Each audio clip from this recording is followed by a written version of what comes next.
আল্লাহ পাক কোরআনে বলেছেন সূরা বাকারা, ওয়াকুলিল হাক্কু মির রাব্বিকুম ফালা তাকুনান্না মিনাল মুমতারিন। হক বা সত্য তোমার রবের পক্ষ থেকে আসে, তুমি সন্দেহবাদীদের অন্তর্ভুক্ত হয়েও না। সূরা কাফ 29 নম্বর আয়াতে আল্লাহ পাক বলেছেন, ওয়াকুলিল হাক্কু মির রাব্বিকুম ফামান শাআ ফালইউমিন ওয়া মান শাআ ফালইয়াকফুর।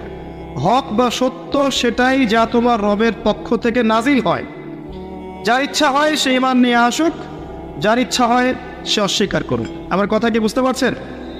সত্য, জ্ঞান, ন্যায় অন্যায়ের মানদণ্ড, হক বাতিলের মানদণ্ড কার পক্ষ থেকে আসে? নাকি মানুষের মাথা থেকে বের হয়? যে কোনো জ্ঞানের যে কোনো শাখা যদি কোরআন এবং সুন্নাহর সাথে মিলে যায়, মানতে কোনো আপত্তি আছে? কোনো আপত্তি আছে? কোনো আপত্তি নাই। কিন্তু জ্ঞানের কোনো শাখা, কোনো তত্ত্ব, কোনো উপাত্ত, কোনো যুক্তি, কোনো দর্শন, কোনো বিজ্ঞান যদি কোরআন এবং সুন্নাহর সাথে না মিলে যায়, আপনি কি মানতে বাধ্য? আপনি কি মানতে বাধ্য? এটা না মানাটাই আপনার জন্য তখন ফরজ। কথা বুঝতে পারছেন? এবার আসেন, আল্লাহ পাক আরশে আজিম সৃষ্টি করেছেন। এই আরশে আজিমের নিচে আল্লাহ পাক 7 শ্রেণীর মানুষকে কিয়ামতের মাঠে ছায়া দিবেন। কয় শ্রেণী? কয় শ্রেণী? এটা মুখস্থ করবেন। 7 শ্রেণীর মানুষ। 1 নাম্বার হচ্ছে ন্যায়পরায়ণ শাসক। 1 নাম্বার কে? যত মানুষকে আল্লাহ পাক আজকে শাসন ক্ষমতা দিয়েছেন, ছোট ক্ষেত্র থেকে বড় পর্যন্ত, তাদের সবার সামনে 2টা গন্তব্য অপেক্ষা করছে। কয়টা? এর বাইরে কোনো গন্তব্য নাই তাদের জন্য। যে যাকে আল্লাহ পাক যে দায়িত্ব দিয়েছেন, একদম ছোট থেকে শুরু করে, একদম ছোট লেভেল থেকে শুরু করে উঁচু লেভেল পর্যন্ত যাদেরকে আল্লাহ পাক শাসন ক্ষমতা দিয়েছেন, তাদের সামনে 2টা গন্তব্য অপেক্ষা করছে। একটা হচ্ছে তারা ন্যায়পরায়ণ হলে আরশে আজিমের ছায়ায় ছায়া পাবে ইনশাআল্লাহ। যেমন ওমর ইবনুল খাত্তাব, তিনি কি আমিরুল মুমিনিন ছিলেন না? তিনি আরশে আজিমের ছায়ায় ছায়া পাবেন ইনশাআল্লাহ তাআলা। যুলকারনাইন নাম শুনেছেন? কোন সূরায় আছে? কোন সূরায় আছে? আমি তো এমনি রাগ হই না, মাঝে মাঝে একটু রাগ হই। আল কোরআনের আলো ঘরে ঘরে জ্বালতে হবে, শুধু স্লোগান দিয়ে নয়, চর্চার মাধ্যমে।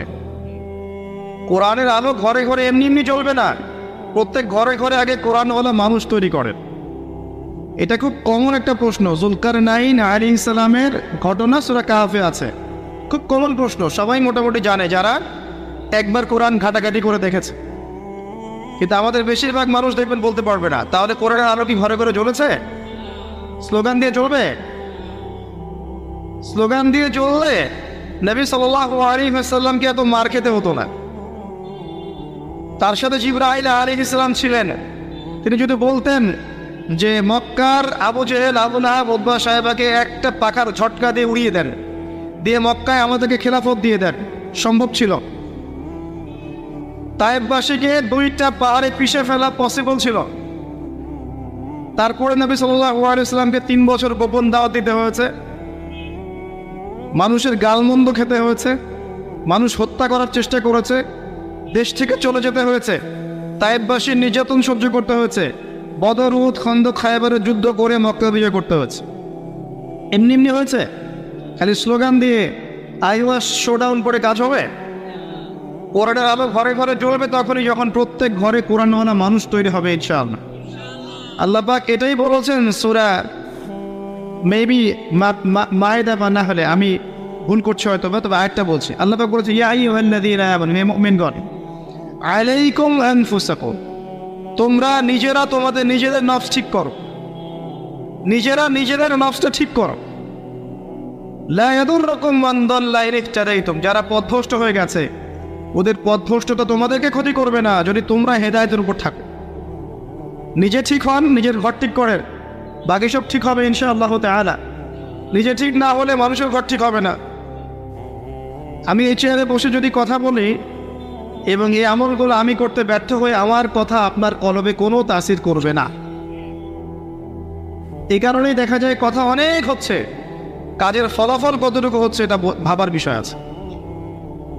তো যাদের কথা অনুযায়ী কাজে মিল আছে এবং আত্মশুদ্ধি আছে, এই মানুষদের কথায় মানুষের কলবে তাসির হবে ইনশাআল্লাহ তাআলা। আমরা দোয়া করে আল্লাহ পাক এমন মানুষকে বেশি বেশি এইসব জায়গায় নিয়ে আসুন যাদের মধ্য দিয়ে সমাজ সংস্কার হবে এবং যারা নিজেরাও আত্মশুদ্ধি অর্জন করতে পারবে ইনশাআল্লাহ। কোরআনের আলো ঘরে ঘরে জ্বলবে ইনশাআল্লাহ যদি আপনারা প্রত্যেক ঘরে ঘরে কোরআনওয়ালা মানুষ তৈরি করেন। একটা সন্তানকে হাফেজ বানাতে পারবেন না, একটা মেয়েকে হাফেজা বানানো যায় না, বাসায় একজন সন্তানকে আলেম বানানো যায় না। আমরা কি এই পৃথিবীতে এসেছি খালি খাওয়া, ভোগবিলাস, পাশবিক জীবনযাপন করতে, নাকি আমাদের একটা জীবনের উদ্দেশ্য আছে? আমাদের মুসলিমদের জীবনের উদ্দেশ্য কি বলেন তো? আমাদের জীবনের উদ্দেশ্য কি? জান্নাত। মাশাআল্লাহ, সূরা আলে ইমরান 185 নম্বর আয়াত পড়ে দেখেন। আল্লাহ পাক বলেছেন কুল্লু নাফসিন যায়িকাতুল মাউত, প্রত্যেকটা নফস মৃত্যুর স্বাদ গ্রহণ করবে। ফামান, এরপরে আছে ওয়া ইন্নামা তুওয়াফাউনা উজুরাকুম ইয়াওমাল কিয়ামা, তোমাদেরকে কিয়ামতের মাঠে পূর্ণ প্রতিদান দেওয়া হবে। ফামান যুহজিহা আনিন নার ওয়া উদখিলাল জান্নাতা ফাকাদ ফাজ, কিয়ামতের মাঠে যাদেরকে জাহান্নাম থেকে বাঁচানো হবে এবং জান্নাতে প্রবেশ করানো হবে একমাত্র সে ব্যক্তি সফল। তাহলে জীবনের গন্তব্য কি ভাই? জান্নাত। সফলকে, সাফল্যের সঙ্গে কি? যাকে পুলসিরাত পার করানো হবে সে সফল।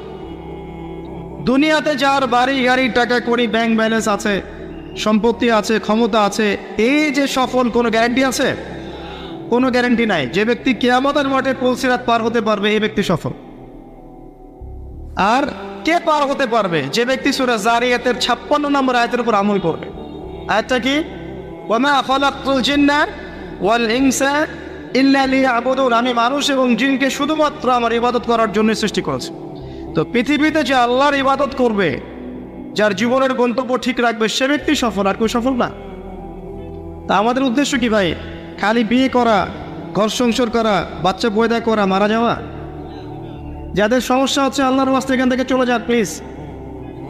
যাদের এখানে সমস্যা হচ্ছে, কথাবার্তা বলছেন, বাসায় গিয়ে লেপের তলে শুয়ে শুয়ে ওয়াজ শুনবেন, এখানকার পরিবেশ নষ্ট করবেন না। যারা কষ্ট করে এখানে এসেছে বসে বসে ওয়াজ শুনতে, এদের জন্য লেকচার। সমস্যা হলে বাসায় চলে যান, কম্বলের নিচে শুয়ে শুয়ে লেকচার শোনেন, আর ইউটিউব ফেসবুকে কমেন্ট করে জিহাদ করেন। কিবোর্ড মুজাহিদ ওখানে বসে বসে কমেন্ট করবে, এটাই তার জিহাদ। যখন দেখবেন 100-200 কুকুর শুয়োরের সামনে একজন মুসলিমা দিনী বোন তাকবীর দিচ্ছে, তখন দেখবেন হাজারটা মানুষ তাকবীর দেওয়া শুরু করবে। এর আগে তোমার তাকবীর কোথায় ছিল? এতদিন তো পশুর মতো জীবনযাপন করেছে। এখন একটা মেয়েকে আল্লাহ পাক জজবা দিয়েছেন, এখন দেখবেন যে কোনোদিন নামাজও পড়ে নেই, সেও আল্লাহু আকবার লিখে ফেসবুকে স্ট্যাটাস দিচ্ছে। তোমার আল্লাহু আকবারের কিছু যায় আসে না। আল্লাহু আকবার দেওয়ার মানুষ আল্লাহ পাক তৈরি করবেন ইনশাআল্লাহ। আর আল্লাহ পাকের গরু ছাগলের প্রয়োজন নাই, আনআমের প্রয়োজন নাই। লাহুম কুলুবুন লা ইয়াফকাহুনা বিহা, আছে না? ওয়া লাহুম আযানুন লা ইয়াসমাউনা বিহা ওয়া লাহুম আ'য়ুনুন লা ইবসিরুনা বিহা উলাইকা কাল আনআম, এই আনআমদের আল্লাহর কোনো প্রয়োজন নাই। আল্লাহ পাক তার দিনকে বিজয় করার জন্য আল্লাহর মুখলিস বান্দা তৈরি করবেন ইনশাআল্লাহ। একজন সরে যাবে, 10 জন আসবে, 10 জন সরে যাবে, 100 জন আসবে। ছেলে থাকবে না, মেয়ে আসবে। এই প্রজন্ম থাকবে না, নতুন প্রজন্ম আসবে। আল্লাহ পাক এই দিনটাকে প্রতিষ্ঠা করবেন ইনশাআল্লাহ, এ বিষয়ে কোনো সন্দেহ নাই, সন্দেহের কোনো অবকাশই নাই। যদি আমরা দায়িত্ব পালন না করি, ইস্তাবদিল কওমান গায়রাকুম, অন্য কওমকে আল্লাহ পাক স্থলাভিষিক্ত করবেন। সুম্মা লা ইয়াকুনু আমসালাকুম, তারা তোমাদের মতো অপদার্থ হবে না। আল্লাহর কিচ্ছু যায় আসে না আপনাকে আমাকে, জানেন?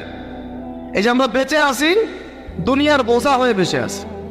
আমরা পৃথিবীর বোঝা, এই উম্মতের বোঝা, আবর্জনা। আমরা প্রত্যেকেই, আমি নিজেকেও বলছি, আমরা উম্মার আবর্জনা। আমরা যদি উম্মার কিছু হতাম, আমাদের দ্বারা উম্মা বিজয় লাভ করত। আমাদের টার্গেট এখন একটা, দুনিয়া। আমাদের টার্গেট দুনিয়া, ভোগবিলাস, খাওয়া দাওয়া, ব্যাংক ব্যালেন্স, টাকা পয়সা, বাড়ি গাড়ি, স্ত্রী সন্তান, এত। মাঝে মাঝে আমরা জুমার নামাজে আসি, ঈদের নামাজ পড়ি, রমজান মাসে রোজা না রাখলেও তারাবিতে আসি, জাকাত দেই কি না দিই, সদকা একটু করি, বছর বছর হজমরা করি, টুপি লাগাই, দাড়ি লাগাই, ব্যাস ভোটের সিজন আসলে আবার ওইটা দিয়ে ভোট চাই।